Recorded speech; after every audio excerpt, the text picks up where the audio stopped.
প্রিয় দর্শক ও শ্রোতাবৃন্দ, আসসালামু আলাইকুম। আশা করি ভালো আছেন।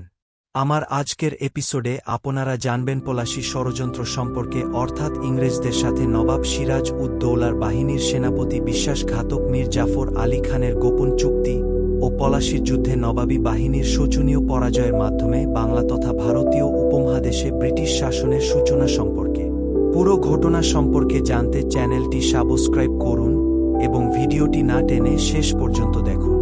বাংলার ইতিহাসে মীর জাফর আলী খান এক কলঙ্কিত ও বিতর্কিত নাম। তার বিশ্বাসঘাতকতার কারণেই ১৭৫৭ সালের ২৩শে জুন পলাশীর যুদ্ধে বাংলার শেষ স্বাধীন নবাব সিরাজউদ্দৌলার পরাজয় ঘটে এবং ভারতীয় উপমহাদেশে ব্রিটিশ শাসনের ভিত্তি স্থাপিত হয়। বিশ্বাসঘাতক মীর জাফরের পুরো নাম সৈয়দ মীর মুহাম্মদ জাফর আলী খান। তিনি ১৬৯১ সালে দিল্লিতে এক ইরানি বংশোদ্ভূত পরিবারে জন্মগ্রহণ করেন। তার পিতা ছিলেন সৈয়দ আহমদ নাজাফি। তিনি প্রতিষ্ঠা লাভের উদ্দেশ্যে ভারতে আসেন। মীর জাফর নবাব আলীবর্দী খাঁর অধীনে সেনাবাহিনীতে যোগ দিয়ে প্রতিষ্ঠা লাভ করেন। তিনি ছিলেন দক্ষ সৈনিক এবং রাজনৈতিকভাবে অত্যন্ত কুটচালাক।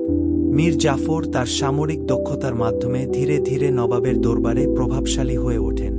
নবাব আলীবর্দী খান তাকে পছন্দ করতেন এবং নিজের বৈমাত্রেয় বোন শাহ খানমকে তার সাথে বিবাহ দেন। এরপর তাকে নবাবের প্রধান সেনাপতি বা বক্সি পদে নিযুক্ত করা হয়। তবে তার ক্ষমতার লোভ ছিল সীমাহীন। নবাবী সিংহাসনের প্রতি গোপন আকাঙ্ক্ষা এবং প্রতিহিংসা পরায়ণ মানসিকতার ফলে তিনি আলীবর্দী খাঁর আমলেও একবার তাকে ক্ষমতাচ্যুত করার ষড়যন্ত্র করেছিলেন। আলীবর্দী খানের মৃত্যুর পর ১৭৫৬ সালে তার দৌহিত্র সিরাজউদ্দৌলা নবাব হলে মীর জাফর তার অধীনেও সেনাপতির দায়িত্ব পালন করতে থাকেন, কিন্তু নবাবের প্রতি তিনি সন্তুষ্ট ছিলেন না। তিনি নিজে নবাব হওয়ার স্বপ্নে বিভোর হয়ে ইংরেজদের সাথে এক গোপন চুক্তিতে আবদ্ধ হন। মীর জাফরের সবচেয়ে কুখ্যাত কর্ম ছিল ব্রিটিশ ইস্ট ইন্ডিয়া কোম্পানির সাথে এই ভয়াবহ ষড়যন্ত্রে লিপ্ত হওয়া।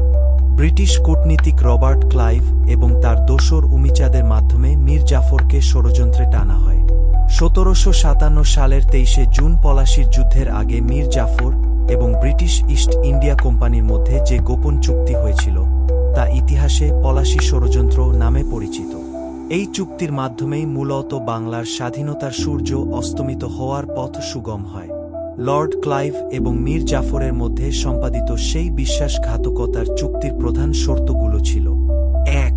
চুক্তির মূল ভিত্তি ছিল যে মীর জাফর নবাব সিরাজউদ্দৌলাকে ক্ষমতাচ্যুত করতে ইংরেজদেরকে সাহায্য করবে এবং বিনিময়ে মীর জাফর বাংলার নতুন নবাব হবেন। ২. যুদ্ধের ক্ষতিপূরণ বাবদ বিপুল পরিমাণ অর্থ প্রদান। মীর জাফর প্রতিশ্রুতি দিয়েছিলেন যে ক্ষমতা লাভের পর তিনি ইংরেজদের বিশাল অঙ্কের অর্থ প্রদান করবেন যুদ্ধের ক্ষতিপূরণ বাবদ। এর মধ্যে ছিল কলকাতায় ইংরেজদের যে ক্ষতি হয়েছিল তার জন্য ১ কোটি টাকা, ইউরোপীয় বাসিন্দাদের জন্য প্রায় ৫০ লক্ষ টাকা, হিন্দু ও অন্যান্যদের জন্য প্রায় ২৭ লক্ষ টাকা এবং সেনাবাহিনী ও নৌবাহিনীর জন্য ২৫ লক্ষ টাকা। ৩. ভূখণ্ড ও বাণিজ্যিক সুবিধা হিসেবে মীর জাফর কলকাতা সংলগ্ন ২৪ পরগনা জেলার জমিদারি বা রাজস্ব আদায়ের অধিকার ইংরেজদের হাতে ছেড়ে দেওয়ার অঙ্গীকার করেন। ইংরেজরা বাংলায় বিনা শুল্কে বাণিজ্য করার একছত্র অধিকার পাবে এবং ফরাসিদের বাংলা থেকে চিরতরে বহিষ্কার করা হবে। ৪. চুক্তিতে উল্লেখ ছিল যে মীর জাফর নবাব হওয়ার পর ইংরেজদের শত্রু হবে নবাবের শত্রু। এছাড়া ইংরেজদের প্রয়োজনে নবাব তাদের সামরিক খরচ বহন করবেন এবং যুদ্ধের সময় ইংরেজ সেনাবাহিনীকে রসদ ও সহায়তা দেবেন। এই চুক্তির ফলে মীর জাফর বাংলার মসনদ পেলেও কার্যত তিনি ইংরেজদের হাতের পুতুলে পরিণত হন। চুক্তির দাবি মেটাতে গিয়ে তিনি রাজকোষ শূন্য করে ফেলেন, এমনকি নিজের প্রাসাদের আসবাবপত্র এবং গহনা বিক্রি করতে বাধ্য হয়েছিলেন। অন্যদিকে ইংরেজরা রাজনৈতিক ও অর্থনৈতিকভাবে অপ্রতিদ্বন্দ্বী হয়ে ওঠে। ইংরেজদের সাথে এই গোপন চুক্তির কারণেই ১৭৫৭ সালের ২৩শে জুন পলাশীর ময়দানে যুদ্ধের এক গুরুত্বপূর্ণ সময় মীর জাফর তার অধীনে থাকা নবাবের বিশাল সেনাবাহিনী নিয়ে নিষ্ক্রিয়ভাবে দাঁড়িয়ে থাকে। সিরাজউদ্দৌলা যখন পবিত্র কুরআন শরীফ হাতে নিয়ে মীর জাফরকে সাহায্যের অনুরোধ করেন, তখন তিনি সাহায্যের প্রতিশ্রুতি দিলেও বাস্তবে ইংরেজদের এগিয়ে আসার সংকেত দেন। মীর জাফরের এই বিশ্বাসঘাতকতার ফলেই মাত্র ৩,০০০ সৈন্যের ব্রিটিশ বাহিনীর কাছে ৫০,০০০ সৈন্যের বিশাল নবাবী বাহিনী পরাজিত হয় এবং পরে মীর জাফরের পুত্র মিরুনের আদেশে মুহম্মদী বেগ নামক এক ঘাতক নবাব সিরাজ উদ দৌলাকে ২ জুলাই রাতে পিঠে ছুরিকাঘাত করে নির্মমভাবে হত্যা করে। পলাশীর যুদ্ধে সিরাজ দৌলার পতনের পর ইংরেজরা মীর জাফরকে বাংলার মসনদে বসায়, কিন্তু তিনি ছিলেন নামমাত্র নবাব বা ইংরেজদের পুতুল শাসক এবং প্রকৃত ক্ষমতা ছিল ইস্ট ইন্ডিয়া কোম্পানির হাতে। ব্রিটিশরা তার কাছ থেকে যুদ্ধের ক্ষতিপূরণ এবং ব্যক্তিগত উপঢৌকন হিসেবে বিপুল অর্থ দাবি করতে থাকে এবং তিনি রাজকোষ শূন্য করে সেই দাবি পূরণ করতে বাধ্য হন। মীর জাফরের শাসন আমলে বাংলা অর্থনৈতিকভাবে ধ্বংসের মুখে পড়ে। ব্রিটিশদের অত্যাচার ও শোষণ বৃদ্ধি পায়, প্রশাসন ও অর্থনীতি চলে যায় ইংরেজদের হাতে, বাংলার সম্পদ লুট হতে থাকে অবাধে। তিনি ক্রমশ ব্রিটিশদের অসীম দাবি পূরণে অক্ষম হয়ে পড়েন।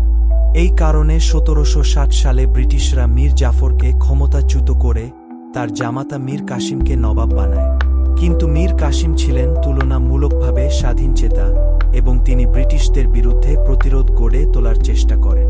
কিন্তু ১৭৬৩ সালে বক্সারের যুদ্ধে মীর কাসিম পরাজিত হলে ব্রিটিশরা আবার মীর জাফরকে নবাবের আসনে বসায়, কিন্তু তখন তিনি বৃদ্ধ, অসুস্থ ও সম্পূর্ণভাবে ইংরেজদের করদ রাজা। বাংলা কার্যত হয়ে পড়ে ব্রিটিশ উপনিবেশ। মীর জাফরের শেষ জীবন ছিল অত্যন্ত শোচনীয়। তিনি কুষ্ঠ রোগে আক্রান্ত হয়েছিলেন। ১৭৬৫ সালের ৫ই ফেব্রুয়ারি ৭৪ বছর বয়সে মুর্শিদাবাদে তার মৃত্যু হয়। মৃত্যুর সময় তিনি ছিলেন নিঃস্ব ও সম্মানহীন, জনগণের কাছে ঘৃণিত এবং একজন চিহ্নিত বিশ্বাসঘাতক হিসেবে তাকে মুর্শিদাবাদের জাফরগঞ্জ কবরস্থানে সমাহিত করা হয়। মীর জাফরের মৃত্যুর পর তার পুত্র নজম উদ্দৌলা নবাব হন, কিন্তু ততদিনে বাংলার প্রকৃত ক্ষমতা সম্পূর্ণভাবে ব্রিটিশদের হাতে চলে গিয়েছিল। বাংলার স্বাধীনতা বিলুপ্ত হয়, শুরু হয় ব্রিটিশ শাসনের অন্ধকার যুগ। সংঘটিত হয় দুর্ভিক্ষ, শোষণ ও নিপীড়ন এবং ভারতবর্ষ পরিণত হয় ব্রিটিশ উপনিবেশে। একজন মানুষের লোভ ও বিশ্বাসঘাতকতা একটি জাতির ২ শতাব্দীর ভাগ্য ধ্বংস করে দিল। মীর জাফরকে বাংলার স্বাধীনতার সমাধিকারক হিসেবে দেখা হয়। তার বিশ্বাসঘাতকতার ফলে শুধু বাংলা নয়, সমগ্র ভারতবর্ষে ব্রিটিশ শাসনের ভিত্তি স্থাপিত হয়। তাই আজও বাঙালির ইতিহাসে মীর জাফর নামটি বিশ্বাসঘাতক শব্দের সমার্থক হিসেবে ব্যবহৃত হয়। তার তৈরি লবণগোলা প্রাসাদটি ইতিহাসে নেমক হারাম দেউড়ি নামে পরিচিতি পায়। বাংলার ইতিহাস কত নির্মম, তাই না? প্রিয় দর্শক ও শ্রোতাবৃন্দ, মীর জাফরের বিশ্বাসঘাতকতায় বাংলার করুণ পরিণতির ভিডিওটি কেমন লাগলো কমেন্টে জানান। ভিডিওটি ভালো লাগলে লাইক ও শেয়ার করুন। আর এ ধরনের ঐতিহাসিক শিক্ষামূলক নতুন নতুন ভিডিও সহজে পেতে চ্যানেলটি সাবস্ক্রাইব করে সাথেই থাকুন। ধন্যবাদ।